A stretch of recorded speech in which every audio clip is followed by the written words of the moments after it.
Ladies and gentlemen, TFG and Mike here, and before we get into this first episode of the Pull Bags Back Issue Classics, just want to let everyone know Shredder was messing around with Joe's microphone or internet or something or other. That's why you'll hear static in the record. We tried to fix it as best as possible.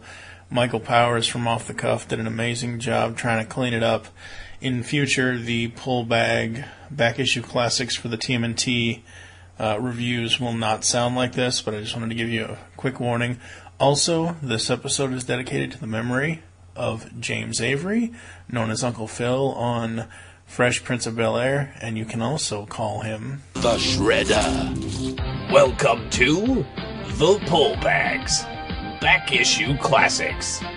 Join us as we talk about comics from yesteryear, from DC, Marvel, and more. So open your ears to hear our discussion of the older continuities, as the back issue classics are also what's in the Pull Bag. Hello and welcome to the Pull Bag. This is our first ever Back Issues Classics. I am your host, TFG and Mike, and joining me is a fellow shellhead, Joe Reed from Off the Cuff. Hello, sir. Hello. I'm excited to be here for this topic. This is, oh God, it's just been a great year for Ninja Turtles. Yeah, it has overall. The comics, I don't know. Well, yeah, next year, I know we're getting a new movie, but that's probably not a good thing. Yeah. Fingers crossed. Yeah, fingers crossed. I don't know. It's just one of those things where I picked up Volume 1, and it was like, oh boy. It's the old art! Yay! I'm used to I'm one of those people. I grew up with the cartoon. I knew of the comics, but it was like the comics are, completely and totally different. And looking at this, they're not multicolored, damn it. How am I supposed to tell them apart other than their weapons? That was, I remember reading, watching an interview with them, and, you know, it was a black and white comic, so they didn't exactly really think about the colors, but they said when the animated series came out and they gave them all the different colors, they were like, oh, that was a really good idea, we totally should have done that. And then they never did. They've always been red in even the Mirage run all the way back. So, in the IDW verse, they never go multicolored? So you've only read the first trade paperback? Yeah. I'm not going to tell you. Well, thank you for not spoiling it, but... It's important. It's way more important than... Okay.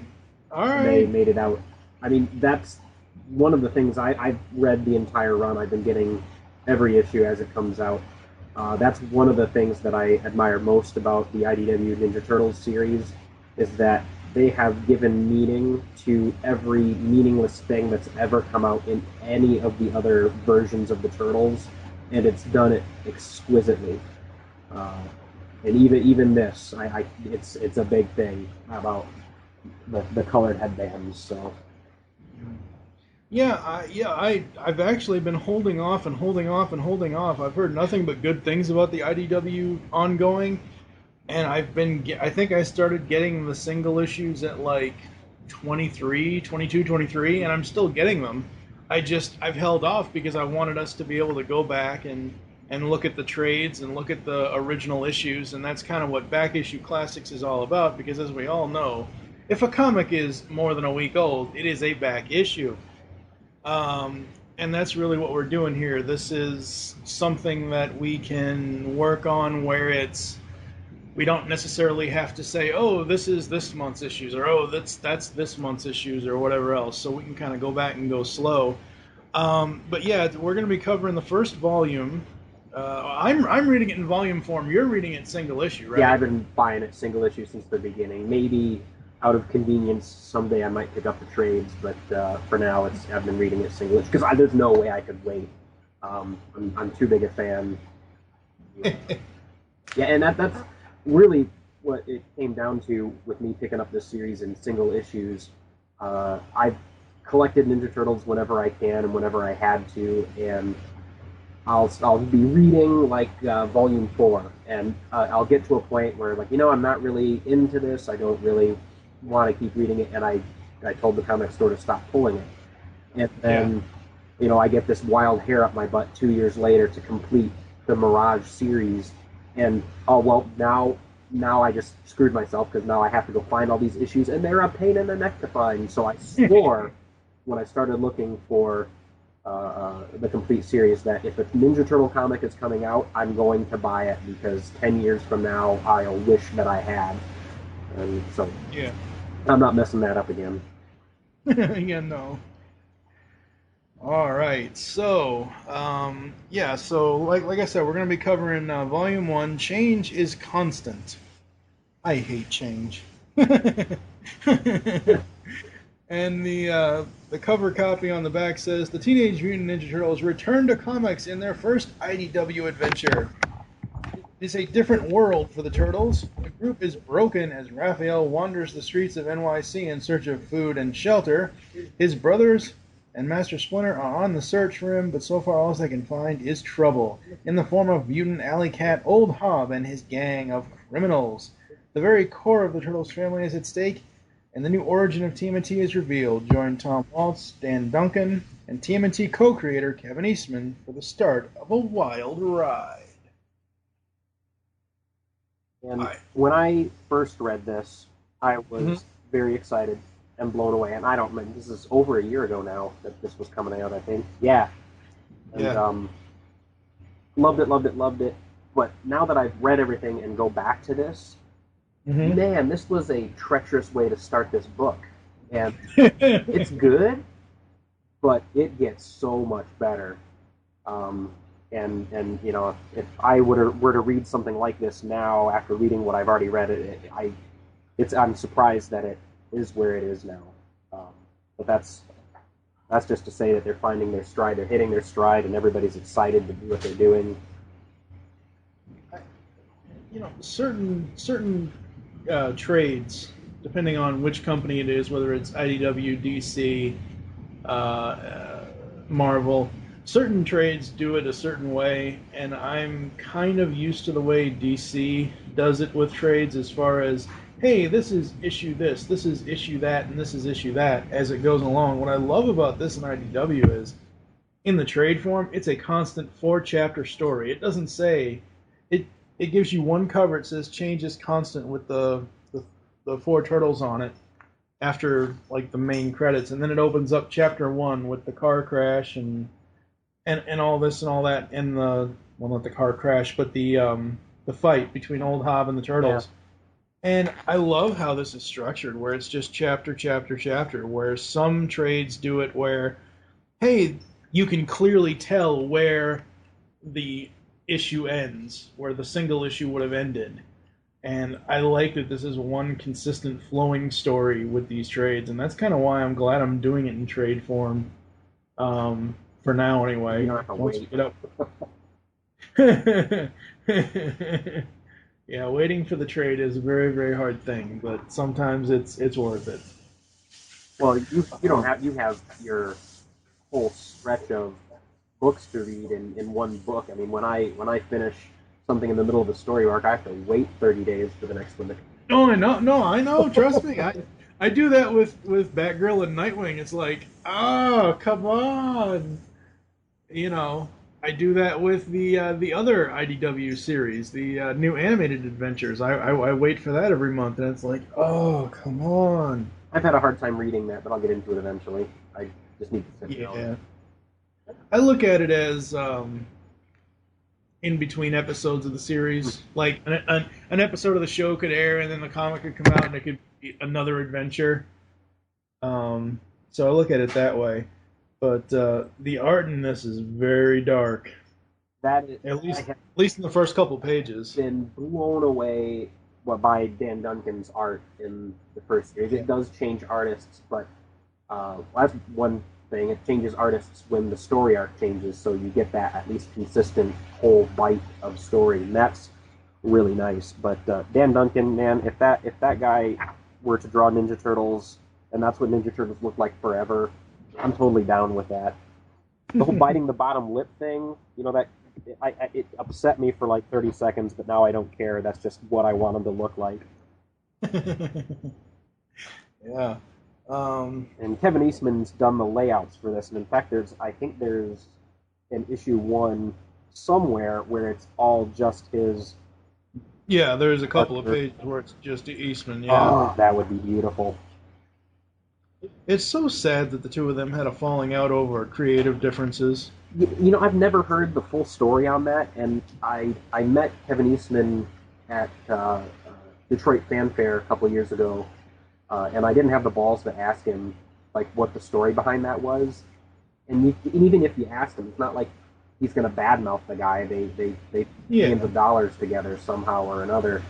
But I'd love to know what happened and what Peter Laird thinks of Kevin Eastman coming back to the book now with IDW. He's too busy scuba diving somewhere with his Viacom money for selling the Ninja Turtles. But yeah. So the first issue, we have a fight between the 3 turtles and Old Hob. Have no idea where. All as we know is Raphael is missing, and they're out looking for him. And we get this fight between this Nick Fury cat-like creature. I know Old Hob's a villain in this series, but I'm sorry. As soon as I saw the eye patch, I'm like, that's a cat version of Nick Fury. What the hell? That was a villain created for this series by Kevin Eastman. I'm not sure why they needed to create a new villain. They've been pulling from many universes as the series goes on, but I think he fits. It works. And he fills a particular role, as we find out going through this. Story and the others that are coming. He fits a role that they couldn't have found in a different universe. There's no other character that could have played this role for the Turtles and for their family as Old Hob did. Yeah, not at all. So we get the battle. They defeat him. They defeat Old Hob. The storytelling is the narration is really, really compelling. It sets up the story very well. The dialogue is really great. I know you said it'll come into play later, but when I first read this the other day, I was like, yeah, I can't tell them apart. Damn it, I want colors. I know I have to get over it for now. No, you're right. I mean, that if they're on the same page together, you don't get to tell who's who, but there are lines of dialogue that I think happen in issues 2 or 3 where you really get to see their different personalities, and it's obvious once they start. Donatello uses big words and correct grammar. Michelangelo talks about eating and partying. It's like obvious. Yeah. Oh yeah. So after the battle, we see that they have not forgotten, and we see a lone turtle with no mask in a trench coat of all things. A trench coat and a hoodie. Wow, really? I would have found this a little bit more comical, even though I know Raph in the series, at least to this point, is kind of like out on the streets trying to survive. I would have found it more comical if it was just a trench coat and a fedora. The fedora, yeah, from the movie. Where did they come up with this stuff? Yeah, sheesh. And then we flash to the past, 18 months earlier, where we see 4 baby turtles in a glass jar. Oh, I'm sorry. This isn't the 87 series either. And we see a very young, non-Channel 6 version of April O'Neil. She goes back to her origins in the Mirage comic as the scientist assistant at StockGen, or, what was it called? TCRI in the Mirage series. In the Mirage series, it's StockGen here. And she's very gullible at first because there's this giant conspiracy of what kind of experiments they're doing with this rat and these turtles. And they don't exactly fill her in on everything. Yeah, at this point I was kind of confused about how old she was. We find out later in the series she's just an intern, still in college, so she's a kid, basically, and has no real authority there. And I was a little vague going back into this. But I should also say uh, there are people we're meeting now that are not important for 20 issues of the book that you come back and like, oh my god, that's who that is. And so even in issue 1 of the comic, they are dropping seeds or bombs that don't explode until way later in the series. But it proved to me that there is either an exquisitely woven net that we're all going to get revealed to us eventually, or they were just kind of dropping seeds and let's figure out what that's going to turn into later, and then they connect it so it makes it feel like it was a giant web. But blown away having coming back to read this and see who all these people end up being. And I will say when I first saw, I'm trying to look in the panel here for his name, but the scientist that's with her, the Chet. guy, huh? Chet, yeah. Chet looks like a John Glover scientist that created Bane. And I swear to God, look at the guy. He looks just like John Glover from Batman and Robin. Oh God, I haven't seen that movie since it was in theater. I have to go back. It's basically the guy that Poison Ivy first kills, and it's the first scientist. But that's what he kind of reminded me of. And I do enjoy, as part of the storytelling, that April loves the turtles as soon as she sees them, and she just can't stand the rats. That's pretty awesome. I hope she apologized later. Yeah. And Baxter Stockman, who looks like Lando Calrissian. Yes, he does. It's the mustache. Is talking to a weird-fisted, mad cat-having general, who we only know as General Krang. We don't actually ever, at least in this issue, as far as I can tell, we never actually see his face. Nope. I like the art as it's gone to a more lighter play. I like the contrast between 18 months ago and present day, because 18 months ago it's a little bit more bright and sunny, and present day is more like, oh boy, we're down in the dumps. Quite literally, as Raphael is dumpster diving. Yeah, you're right. There is a definite change in temperature. Oh yeah. Warmer past, colder. Even the color of the turtles is bluer. Mm-hmm. I bet that was deliberate. Yeah. When he opens the pizza box and says, "Damn," all I can think of is Mike. All I can think of is really Mikey from the Turtles movie when Donnie's like, question, yeah, do you like penicillin on your pizza? No. I just watched that the other day. That's crazy. I love that movie. It's a wonderful movie. I'm not embarrassed to show that to people who are not geeks. Yeah. I think that's still the highest grossing independent film of all time when you adjust for inflation. Wow. And he thinks a Cowabunga t-shirt is just wrong. That's funny. Yeah, the story is like, when I thought this was going to take me a while to get into because of, and I hate to keep harping on this, but because of the no bandana on Raph and the constant red on the other turtles. But after a while, it didn't take me at all to get this story read. These 4 issues, I mean, they flow very, very well. They're very well done. Oof. And the first chapter ends with Raph breaking down the door and helping some kid escape his abusive father. And I'm looking at the last page of issue 1 is, Raph breaking down the door. That is a beautiful, beautiful picture. A beautiful splash page. This is the one that they spent the time to color. Oh, yeah. Oh, it's gorgeous. The detail, not just on Raph, but on the walls and all that. Oh, yeah. This is just wonderful. And for chapter two, issue two, we have Raph breaking in, and he kind of looks like a green Rocky with his fists up. um, and we see like I said, a father and his kid, and the father's a drunk, and the kid's just trying to stay away from him, and he's enduring one of his beatings, and Raph basically gives him a taste of his own medicine. I don't know. See, I'm not.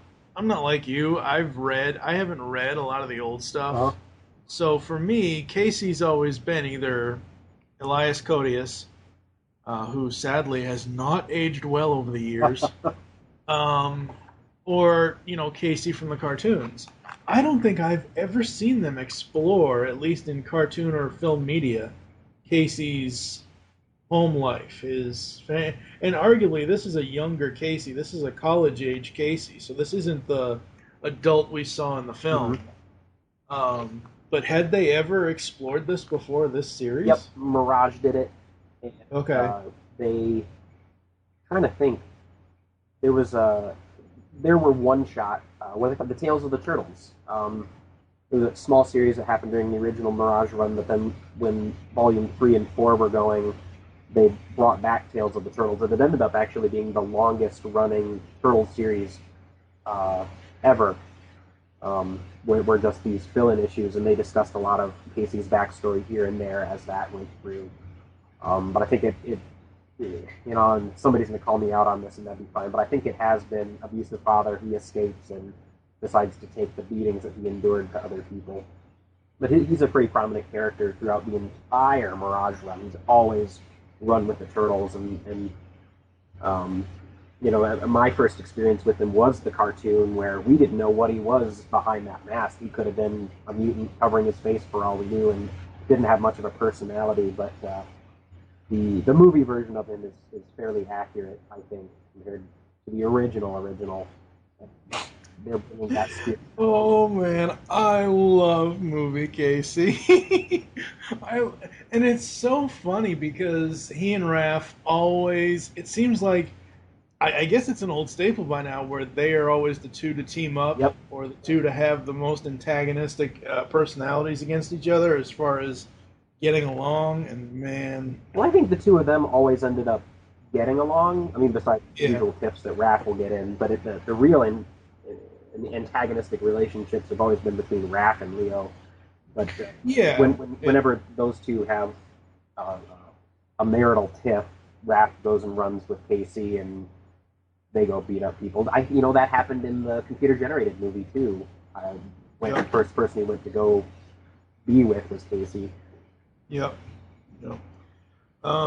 So Raph throws Casey's dad out, and Raph and Casey go out and have a night on the town, looking for food and other stuff. And we get back to April, and throughout this, during April's scenes, we see that Splinter has, and I love how technical the name is for him because they're splitting DNA or they're splitting personalities, so they just call him Splinter.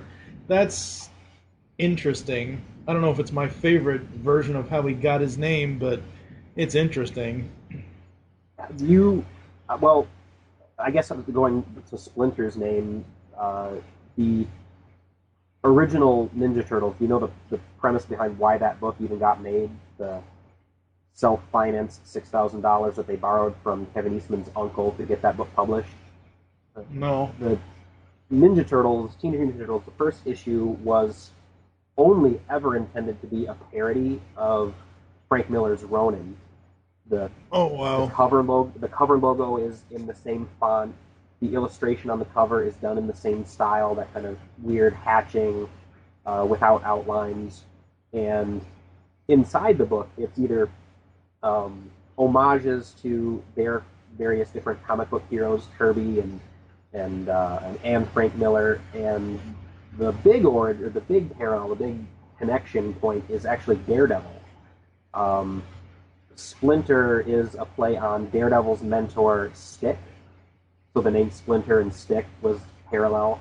And in the original series, the mutagen that gets dumped down the sewer it comes off of a truck, and there's a blind man that the car swerves around, and it's a kid pushing the blind man out of the way, and then the ooze falls down the sewer, which was always kind of a throw to Matt Murdock pushing the blind man out of the way, and then the ooze blinding him, and then it falls down the sewer, and it's Turtles. Gigantic connection.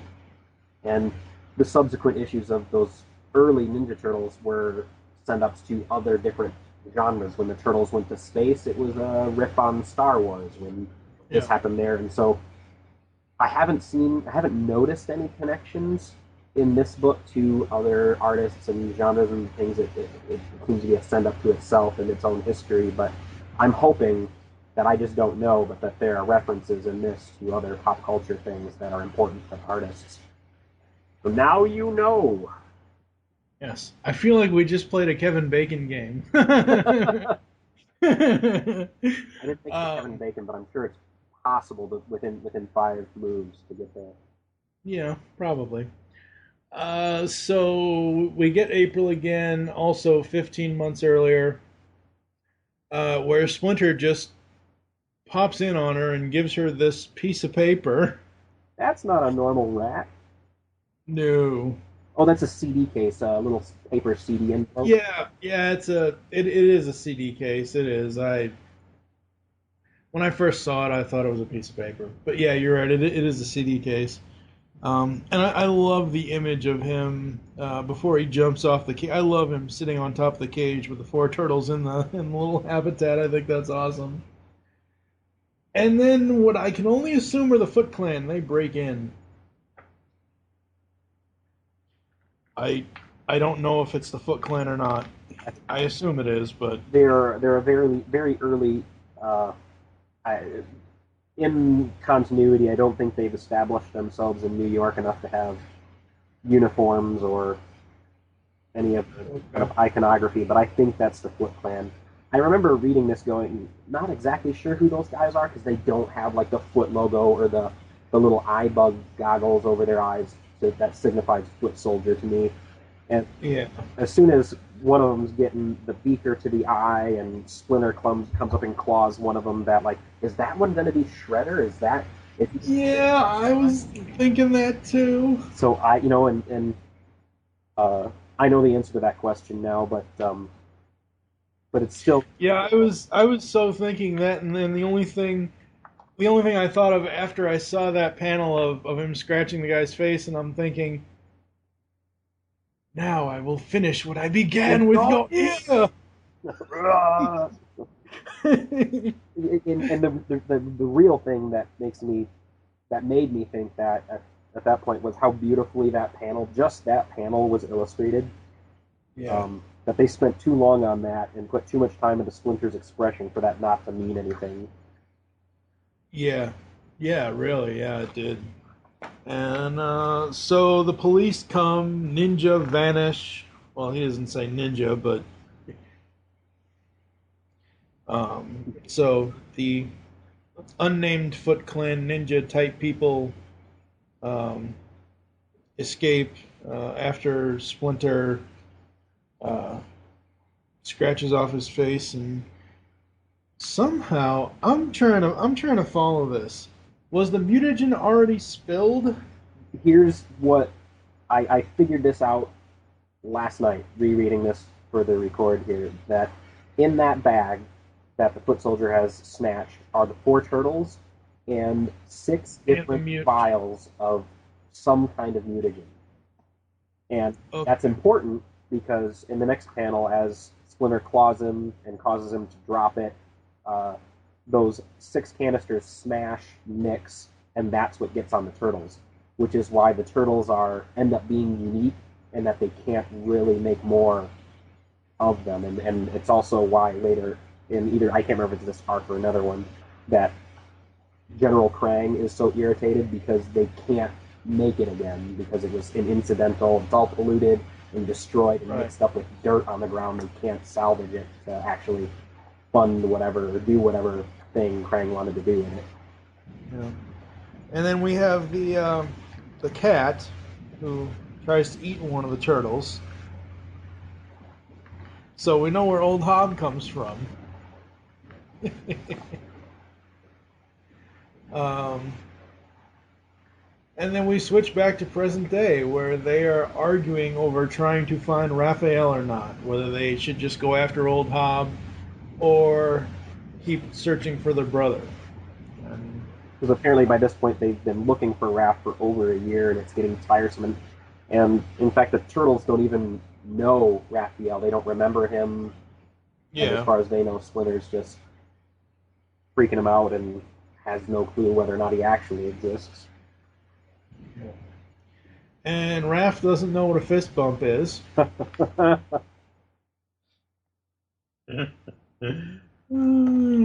So Raph and Casey hang out, and I really like it. Like I wasn't sure how I was gonna feel about all this story, but I'm really enjoying the story. I enjoy the art, and I really like how they're building Casey and Raph up in this so far as their friendship goes.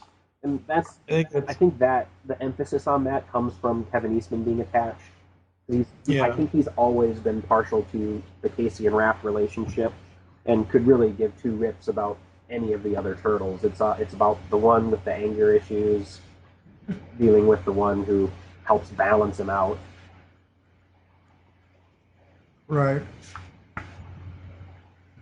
So, so we end with Casey and Raph suiting up and having some fun on the way, and we see Casey's mask for the first time. I'm gonna make that mask someday. You want to make that mask someday? Uh-huh. That's how, at least for me, that's how Chapter 2 ends. I think that's how the single issue ends too, right? Yep, the last panel is he's putting the mask on and says, "Let's go have some fun." Mm-hmm. So for in my mind, Raph's looking at him going, "What, you mean you want to mug people?" Because he hasn't really explained what they're going to do yet. Yeah.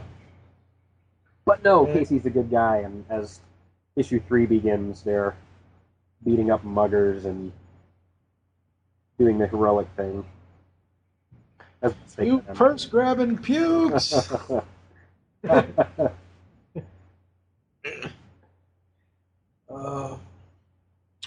Yeah, so they do the heroic thing, but I still wish Raph had a mask. I know it's part of the story, but he just looks...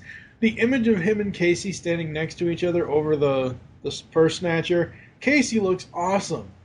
Raph just looks like he's there. Even though he's doing the I'm going to pound you fist move, it just looks like he's there. So after they defeat the purse snatcher and they go return the purse, I was half expecting this lady to pull out a machine gun. Get away from me, you monsters! And they're still gonna do the right thing and take it to a police station, or leave this one to me, Raph. I'll go in. Yeah. Just take off the mask first, dude. You don't want to walk in there with a hockey mask on. Yeah. No. Yeah, that mask looks really, really good. Actually, it's funny. It looks like a white. It almost looks like a white version of Jim Carrey's The Mask when he pulls it off in the panel where he's holding it up. Yeah. Yeah, a little bit. And so they. So, unless you want to keep it, that purse doesn't look so cute on you, man. Not as good as it looks on you. So that's how that scene ends, and then we pick up with the turtles training. It just, I know I've mentioned it so many times in the past, little while that we've been talking about this. It still irks me. The colors, it just does. The personalities are coming out, but it's so weird for me to see Donatello's voice coming out of a red masked turtle. The original action figure colors taught me how to identify them when they're flesh colored.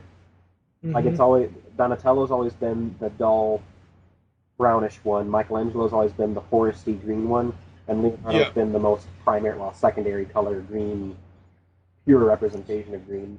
Yeah. So I've luckily always been able to even tell just from this. They like I don't know where that scheme got decided, but it was that way during the cartoon before this cartoon. This cartoon currently, the CG one does it. It's so I'm Yeah. thankful that they kept that. Oh yeah, it's pretty awesome. Um, and Splinter is telling them about underestimating the importance of training, um, and they're asking him about old Hob, and then we go to back to 15 months earlier, where Splinter totally gives old Hob a reason to hate them. yeah, yeah, because Splinter has mutagen on his claws, and he's jumping all over old Hob. He's just mutating him up. And the rat wins, the cat loses, and the cat runs away. Well, it's important to note there that Splinter bites out his eye. Oh yeah, that's right. So Oh that's why old wow. Hob hates him. Right. Yep. That's wow. Splinter really does a lot of damage. Humans, cats, everybody. Biting, clawing faces and biting eyes out. Wow. What a violent rat. So I don't know. I'm gonna put this out there for you since I know you haven't read beyond this issue, this Mhm. series yet. But this rat is acting awfully smart. We know he's subject to these gene therapies that are separating his animal instinct from what will eventually become human intelligence. Evolutionarily speaking. But this is still just too smart for a rat. And they also have not mentioned by this point Hamato Yoshi. So there's stuff coming that I'm excited for you to get to, so we can discuss it openly. Yeah, I was wondering about that because it's when I first sat down to read this, I was like, wait, they're going with the movie version where Splinter was a pet rat or a experimental rat. Well, that's That's the original version. yeah, Mirage one was, and which blew my mind as a little kid because I go into the movie expecting human Hamato Yoshi. And he's a rat? What is that? That doesn't make any sense. yeah, But yes, they're yeah. going with the rat version Splinter in here, and boy, yeah, next story arc, dude. um, so yeah, we see the origin of the turtles. We see them immediately grow up. Um, well, maybe it's not immediate because I assume time does pass between the time where the turtles and Splinter are essentially flushed down the drain after the Foot let them go, or who are supposedly the Foot let them go. But the next panel is Splinter all grown up, the turtles all grown up. Like, I'm not complaining about it. I just find it a little strange. I'm not going to take a point off of it because of it, but it's one of those things where I'm used to seeing the evolution from the film where and I know I shouldn't just base it on that, but the evolution of the film where Splinter tells the story, Yeah. and they show the tiny rat and they show how the turtles doubled in size and then obviously tripled. Um, but yeah, we go back to the present day, and they can't believe they're doing this again. They're going out searching for Raph. Doing what Um, turtles do, leaping from rooftop to rooftop. rooftop to rooftop, and apparently, some guys stop Casey and Raph, or some guy does, and Casey bats him one right in the face. And we see that it's Old Hobbs' gang. And somehow Raph has this look of shock on his face when Hobb asks him, "Remember me?" Uh, God, every time I see that cat, I think of Nick Fury. Damn it. So basically, they mix the two events. They show you kind of flashbacks of old Hobb as a cat, because Raph is remembering, and which is really really interesting. And then we get a knockdown, drag him out fight. Yeah, the issue 3 ends with "Remember Me," and then issue 4 Is the is fight? the fight, and Raph's, wait, I don't. What does he say? He says, "Remembering a memory that I didn't know I had." Yeah, yeah, yeah. So we begin issue 4 with the fight. Um, And then we go again 15 months earlier to Baxter Stockman and Chet and the experiments, and basically Chet's breaking the bad news to Baxter about that they lost the rat, they lost the mutagen, they lost the turtles. They lost something else that's ends up being important. I think the mutagen is ending up. There's supposed to be like a super soldier mutagen material, Yeah, and so that's gone. And then there's also uh, the human terrapin armor exoskeleton uh, system. It was the files that was on the CD that got destroyed by the ninjas earlier, and that's also ends up being all of that stuff comes back to haunt them later. yeah, it does because Oh, and Splinter's brain serum too. oh yeah, the brain serum. Yep. So apparently, Old Hob can help them. Um, Or wants to because he's got his score to settle. yep. And then we flash to the police station where April's trying to explain all of this. The book issue 4, it seems like it's moving faster than it should because there's so many different scenes that it cuts to. Mm-hmm. I like it. It's cool. I feel like the story's going faster than what it probably should. I wonder if that was a choice to accelerate the pace, build to a climax. But I, reading it a second time again, when I'm reading that issue by issue as it comes out, it can't happen fast enough because I want to freaking know what happens yesterday. But reading it now, it does. The pace is really quick, and you don't really get to know who the turtles are. You don't get to really build any kind of relationship with these people as it's moving so fast. Yeah. So Raph and Casey are basically outmanned, outnumbered, and Casey gets knocked out. And of course, the big bad kitty has to tell Raph, "Down, boy." Um, so we get Raph almost to the edge of a soft shell, and all of a sudden, the brothers show up. At least their search is over. And we get this amazing splash page. Uh, it's just really, really cool with the four of them just taking out almost everybody, and old Hob just kind of standing there like, what in the hell is going I've got on? these ninja stars in my arm. Yeah. First a rat claw, now a ninja star. What the hell? I can't catch a break. I think, yeah, hearing you say that, I think I need to draw this page. A side project hobby thing. I go find my favorite pages in comic books and then draw them on New Line board and ink them. And I think this needs to Uh-huh. be done. I would like this page because I know I couldn't afford the original. If it's ever even for sale, I'll just go make it. I draw, but I couldn't draw like this from my own imagination. I have to steal other people's. You heard it here first, folks. Then again, this is the age of the internet where everything is stolen. Yes.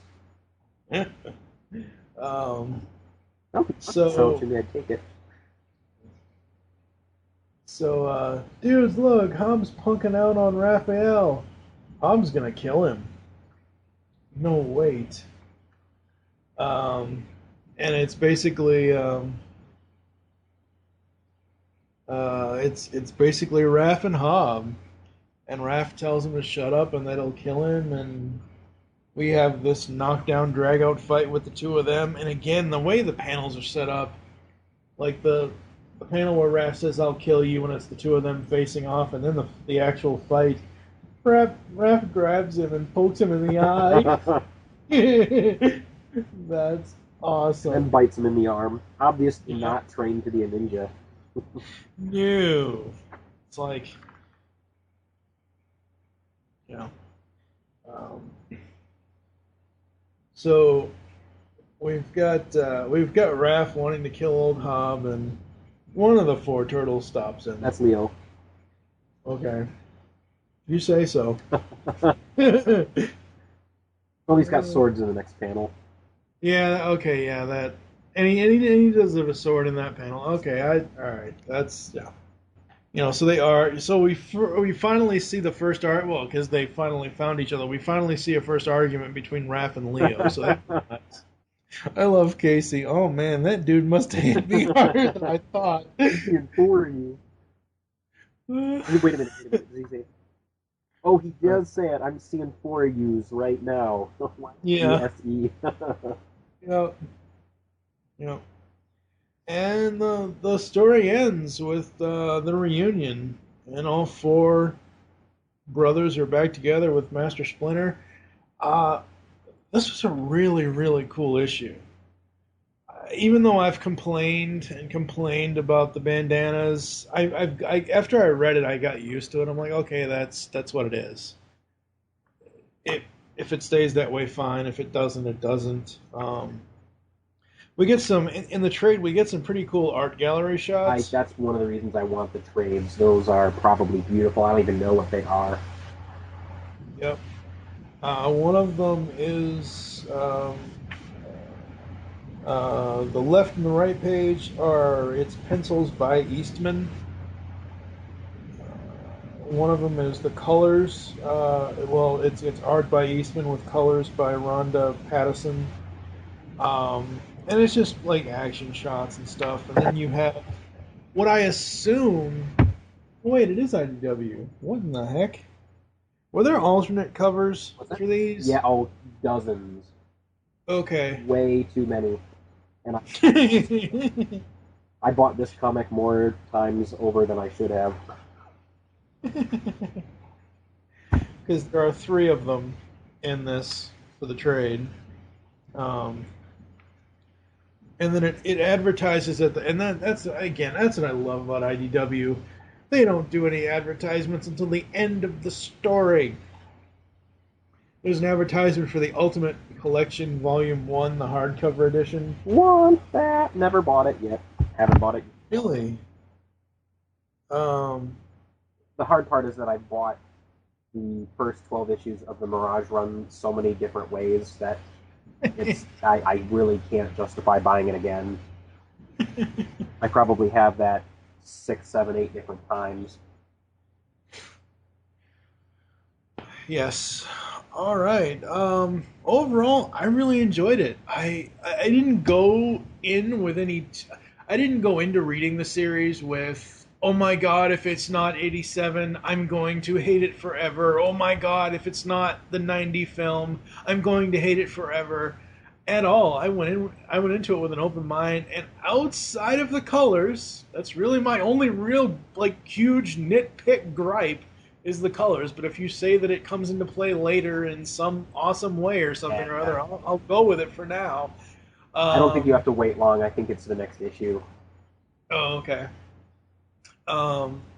So overall, Volume 1, the first 4 issues of the IDW TMNT series, I really enjoyed it. I enjoyed the story.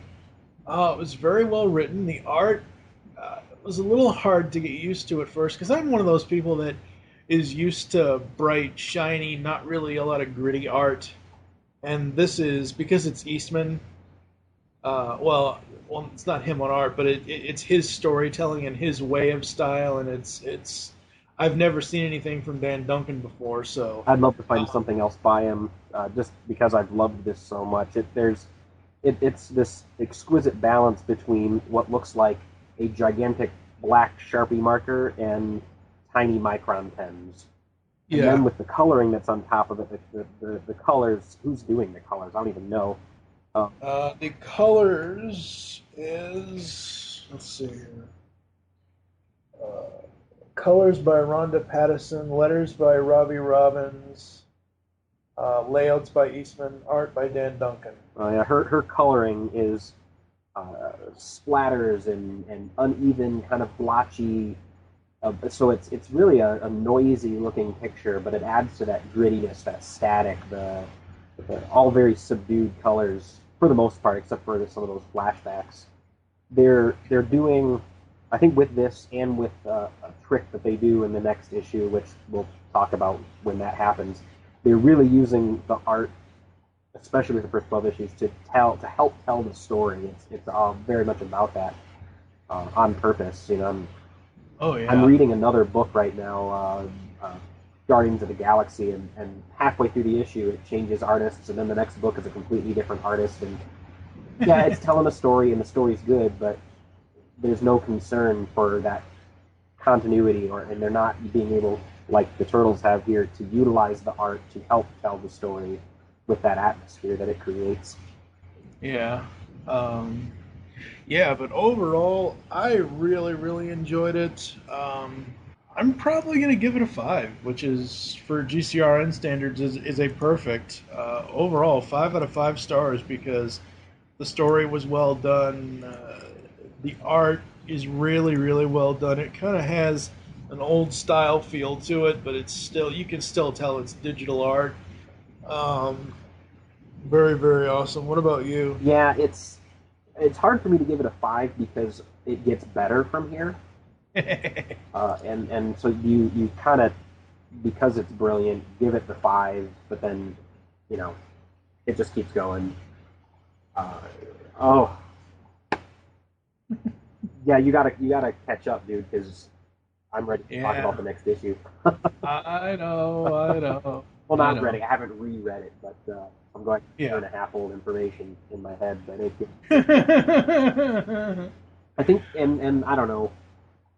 I can say this because I'm generalizing, but by whatever issue they're on, they have pulled from every major mythology, and the only character that they haven't put into the story yet, and I'm being able to generalize, I'm sure there's other people, the only character that they haven't brought into the series is Tatsu from the Ninja Turtles movie, and I wouldn't put it past them that he'll eventually show up.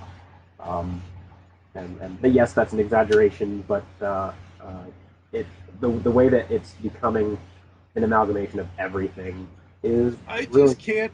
After reading these first 4, I just can't picture teenage Casey going, a little I'm a mouthwash. genius, might clear that right up. I just can't picture young Casey doing that.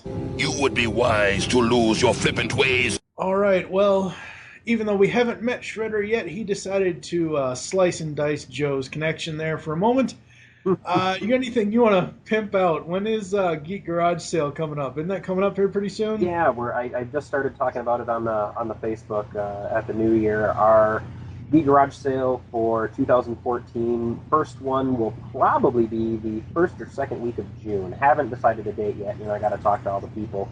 But if you're a betting person, I would put my money on first or second week of June and try to do a second one later, maybe an indoor one. But that keeps growing and is incredibly fun for everybody involved. Very awesome, very awesome. Where can the people interact with you if they so choose to? Haven't you just discovered Twitter? I discovered Twitter, but then I'm not getting anything out of it. Like, I don't get what I'm supposed to do with it, so I haven't checked that Twitter in like 3 months. So no, not Twitter. The best way to get a hold of me, and I'm happy to hear from you anytime, is through the Geek Stuff Garage Sale Facebook page, and I believe that is Geek dash stuff garage sale. We're one of the many pages. I'll put a link in the show notes so people can see. I can hear anytime about anything. Geek stuff. Yeah, it is geek-stuff garage sale. So yeah, I've got that pulled up, and I'll put that in the show notes. All right, well, not sure what's going to be coming up next here in the pull bag, but stay tuned. Make your great escape into comics, and have a shell of a good time. You just heard the latest episode of The Pull Bag, GCRN's comic book review podcast. There are several ways to get in touch with us and leave feedback for the show. You can visit the website, geekcastradio.com, where you can comment on the episode and all of our different podcasts. You can rate our show on iTunes. Be sure to leave us feedback. Call the voicemail line, 502-526-5821. Please remember to tell us the show you were leaving the message for, and your name. Become a fan of us on Facebook by searching Geekcast Radio Network. You can send us an email, feedback@geekcastradio.com. Follow us on Twitter @GeekCastRadio. So until next time, unleash the geek in you.